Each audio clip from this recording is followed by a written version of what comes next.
Vous êtes bien dans l'émission Hip Hop Story avec votre serviteur Driver, et aujourd'hui cette émission est carrément dédiée au groupe légendaire qu'on appelle Expression Directe. Pour ceux qui savent et pour ceux qui savent pas, Expression Directe c'est le TIN, c'est Weedy, c'est Kurtra et c'est Delta. 4 mecs de Mantes-la-Jolie, comme on dit, banlieue difficile, banlieue compliquée, zone dangereuse, zub, z, de cité, dortoir compliqué, comme on veut. En tout cas, tout ça pour dire que Expression Directe, c'était la bande originale de cette ville. C'est-à-dire que la ville était dite et décrite comme dure et difficile. Leur musique était aussi dure et difficile. Et comme ils le disent souvent, le 3/4, le Cosla, la Kaira, l'uniforme des mecs de cité qui faisaient du business illicite et un peu de violence, un peu pour couronner le tout, et ben c'était aussi la tenue d'Expression Directe, donc ça collait bien à la ville. La première fois qu'on entend parler de ce groupe, en tout cas au niveau discographique, c'est la compilation Ghetto Youth Progress.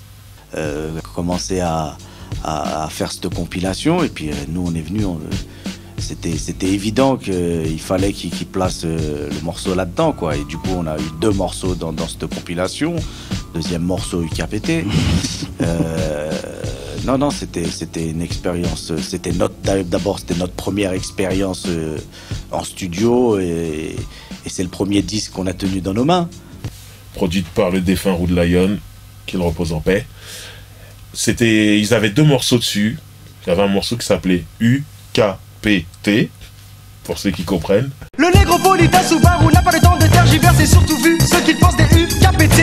Une chère reste une chère accroteuse gag, et pour elle c'est ce dernier qui fait la puissance de l'homme, pas qu'il soit gros ou même. Donc ferme ta jolie bouche, ou plutôt non, laisse-la ouverte. Et il y avait un autre morceau qui est devenu classique et qui s'appelle Mon esprit part en couille.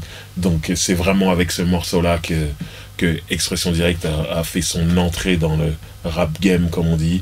Et je me rappelle par exemple d'une phrase de Kurtra qui disait je n'ai aucune chance de mourir de mort naturelle.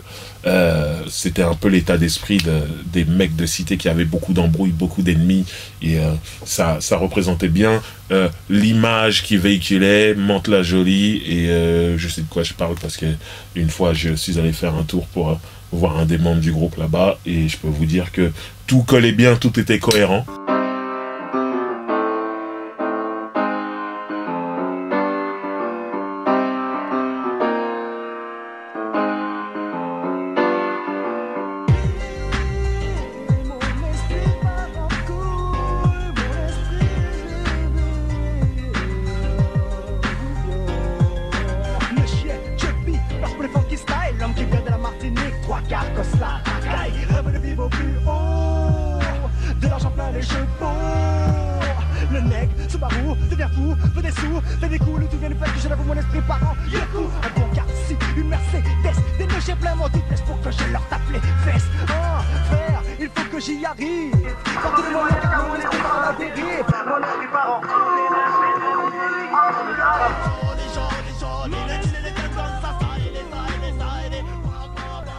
Un jour, on se promène avec Tintin et il y a un gars qui nous dit comme ça: alors vous faites quoi les gars? Putain, Express Deal. Ah ouais, là on a trouvé des gars avec qui on va bosser et tout ça. Ils vont nous produire et tout. Ah mortel, je suis content. Putain, c'est mortel. C'est qui? Rude Lion. Faites pas ça les gars. Vous connaissez pas? Une légende vivante, mon pote. Il y avait du business parce que le mec, c'est un mec entier, il te ment pas, on est là pour faire du genre. Mais en même temps, la musique que vous faites là, les mélodies, lui qui fait la mélodie, tu vois, il kiffait Tupac, il kiffait la funk, la soul. Il nous a permis de faire ce qu'on a toujours rêvé, c'est-à-dire à chaque fois qu'on faisait des morceaux, on se dit putain, s'il y avait un guitariste là, attends, bouge pas. Il appelle des guitaristes, des flûtistes, des machins, kiffe ça, il danse derrière son piano avec tout ce qu'il faut derrière. Les gens ils sont là, wow, c'est quoi le gangsta? C'est quoi ce gangsta, mec? Donc ce morceau a fait beaucoup de bruit. Ensuite ce morceau s'est retrouvé sur le score, ce qu'on appelle le score du film La Haine, par l'intermédiaire aussi de Saïd Tagmaoui, puisque c'est un bon pote à Kemar, Rude Lion, et il prend la maquette, il va faire écouter ça à Mathieu Kassovitz. Et de là, le gars dit, attends, faut mettre ce morceau-là dans le film, quoi, tu vois. Donc on a profité de ça, effectivement, pour s'engouffrer. Pour s'engouffrer. Bah ouais. Donc c'est là qu'on a fait notre clip, là, avec Florence Siri. C'était sa première expérience, c'était notre première expérience tous d'un clip, quoi, tu vois, à l'époque. Et c'est le seul morceau de rap qu'on entend dans le film, faut le savoir. Pourtant, tout le monde sait que c'est un film urbain, film traitant de gens de banlieue, donc on imagine qu'il va y avoir du rap tout au long. Eh ben non, il y a un seul morceau dans le film, et c'est Mon esprit part en couille d'Expression Directe. Après, à côté de ça, il y avait la bande originale inspirée du film, où on trouvait des gens comme Ministère Amer, Ayam et j'en passe. Et il y avait encore Expression Directe dedans, avec un morceau qui s'appelle Dealer pour survivre, qui est aussi un morceau classique. C'est un pour le Nesby, deux pour les Chubby, avec toute une mifa en l'air, gars dans une déci. Job après job, j'ai pointé à NPE. Je pas le profil type pour rentrer chez eux. Plus d'espoir et beaucoup trop de haine. Quoi de plus normal, mec, si je crois qu'elle le système. Car j'ai émis des plaintes, des SOS, des médés, mais personne ne m'a aidé. Donc il faut se remettre dans le contexte. Expression Directe arrive, ils font Mon esprit part en couille, le morceau classique, et ils font Dealer pour survivre, le morceau classique. Donc, bien sûr, comme on dit aujourd'hui, c'est le groupe qui a du buzz, c'est le groupe à la mode, tout le monde les attend, tout le monde attend un album, et bizarrement, ils nous prennent à contre-pied, et ils sortent un album de 2 membres du groupe, Weedy et le TIN. L'album s'appelle Guet-apens, et c'est en total indépendant. Ça fait quand même un certain bout de temps qu'on se connaît. Ah, on s'est connus en 95. 95, c'est ça. Hein. Je me rappelle que c'était venu avec Tintin dans les bureaux de Night and Day à l'époque. Je crois que je venais de faire la Clica, Diablo System, Time Bomb, et après, t'es arrivé, vous êtes venus tous les deux. Il y avait Mon esprit part en couille, je crois, qui était là, comme ça, qui sortait pour la haine et tout, et vous m'avez dit, on va faire un truc tous les deux. Je me suis dit, qu'est-ce que c'est que cette histoire? Et après, je me suis dit, banco, et on l'a fait, et putain, ça a cartonné. C'était une belle époque, c'était bien. Ils avaient vraiment cette fibre indépendante depuis le début. Et c'est un album qui est aujourd'hui un classique du rap français, où il y a vraiment de très bons morceaux, notamment un morceau qui s'appelle La roue tourne. Et surtout, en ce qui me concerne, un morceau qui s'appelle Arrête ou ma mère va tirer. J'ai beau être un isme avec ma mère, y'a pas moyen de parler plus fort qu'elle, y'a pas moyen. J'ai beau être un isme avec ma mère, y'a pas moyen de parler plus fort qu'elle, y'a pas moyen. Et ce qui est fou et intéressant, c'est que cet album, chaque titre de morceau correspond à un titre de film déjà existant.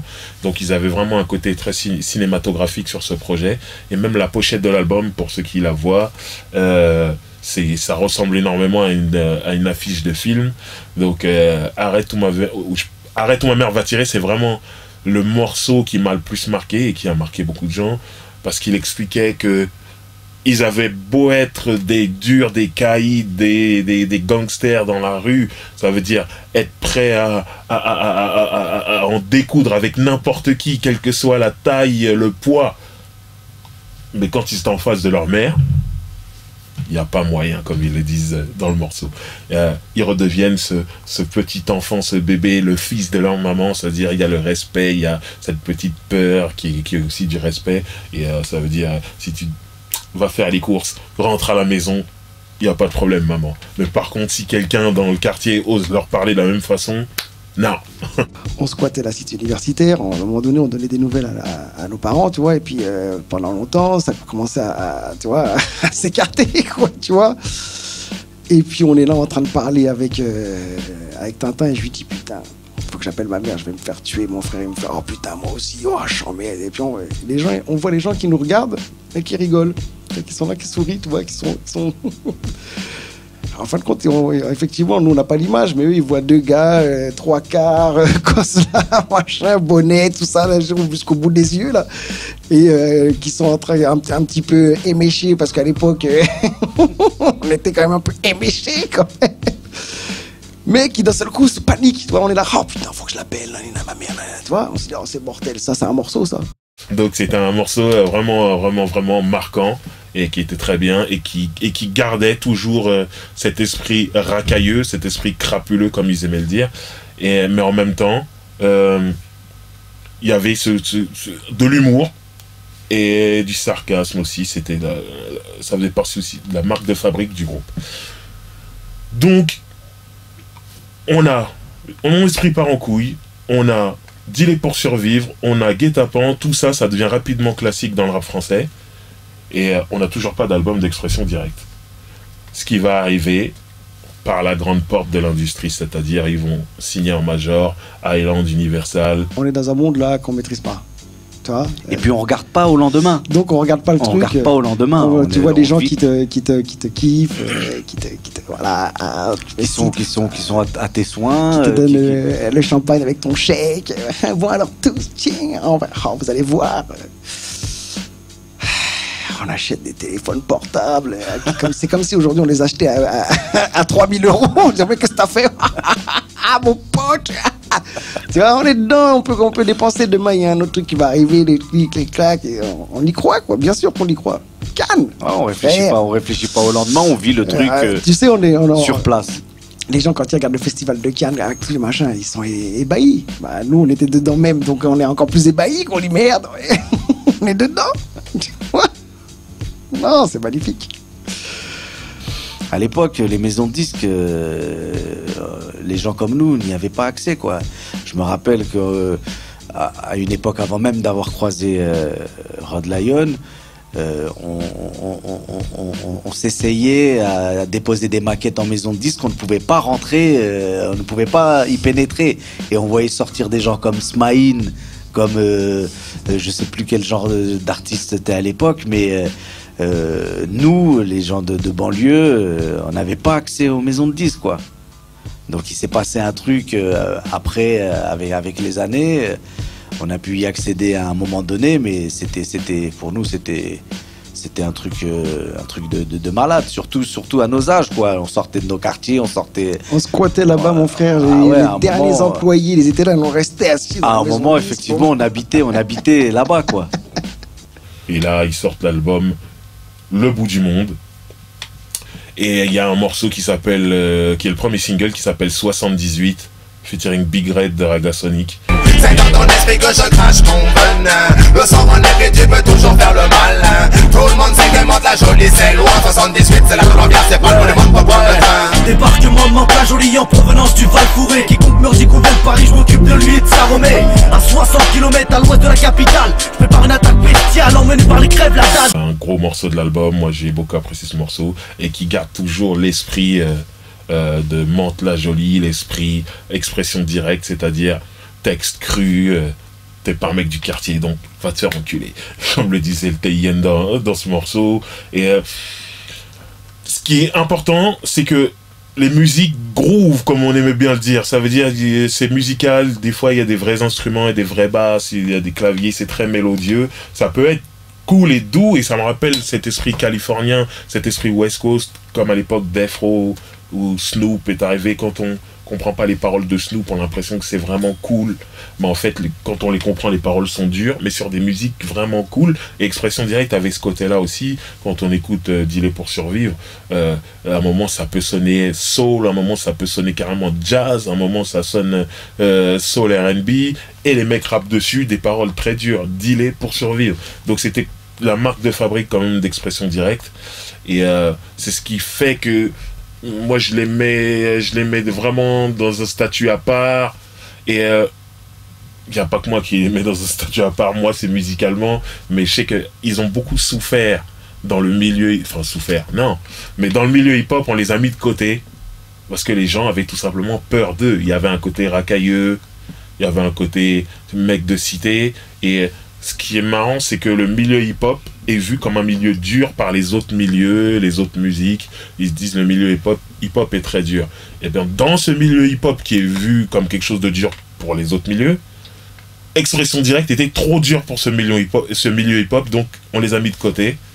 Et après ils avaient des affinités avec quelques groupes comme Diabus System, des gens comme Mafia Quinfri. Ils faisaient leur truc dans leur cercle.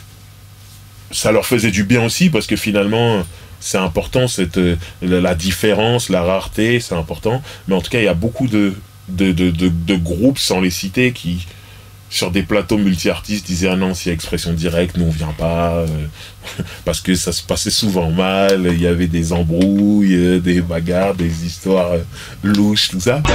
Le coup de pression sur ces images capturées par la caméra de surveillance d'une chaîne musicale du câble, un groupe de rap égorge un pitbull en règlement d'un vieux différend.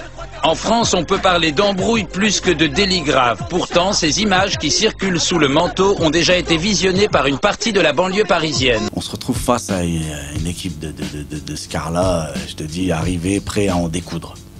Et nous, on était venus en équipe réduite, Express 10 plus peut-être une ou deux personnes, histoire de venir faire les choses sérieusement, quoi. Et malheureusement, on n'a pas voulu nous laisser faire les choses sérieusement.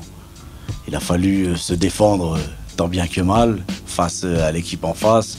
On s'est défendu, pitbull, pas pitbull, les mecs qui ont entendu parler de l'histoire, ça savent ce qu'il en est.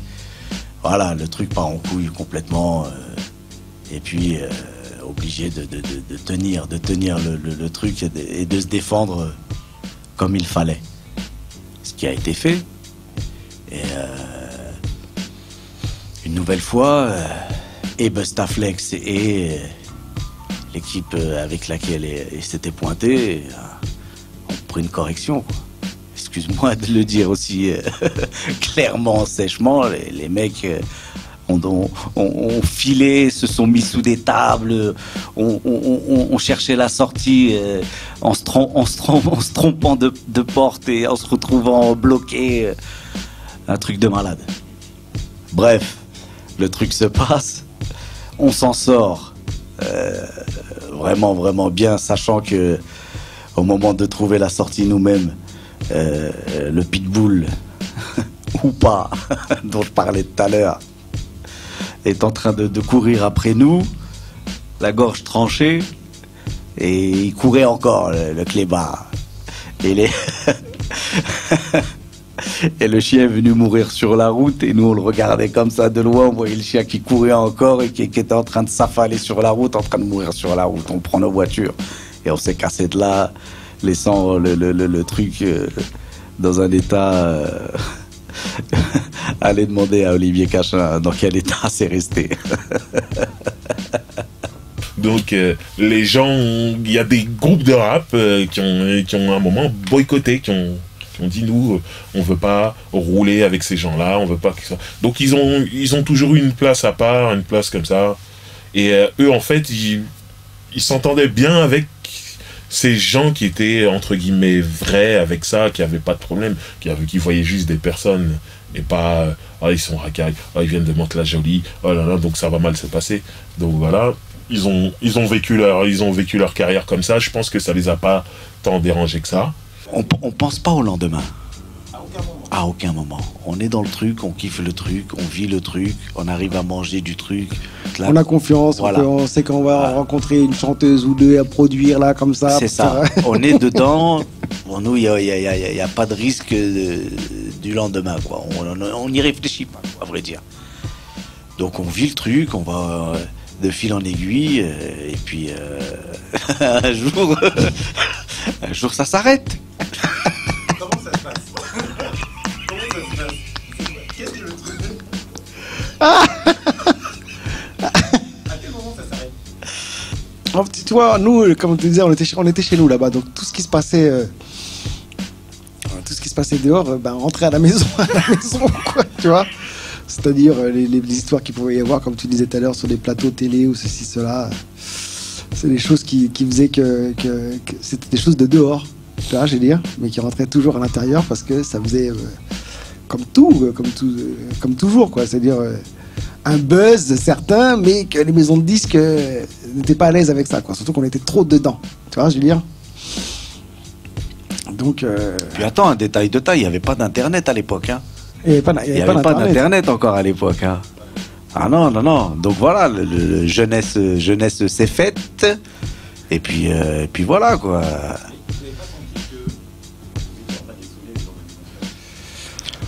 Ouais, mais si, se les saouler, oui.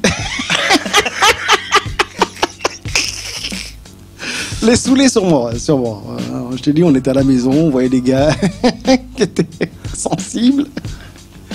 On les engrainait. Qu'est-ce que t'as vu ce qu'il t'a dit, l'autre? Putain, mais hey, ça se fait pas de te parler comme ça, mec. Ah bon, tu crois? Et il va, il se vénère. On fait, ouais, bien. T'es un vrai, toi.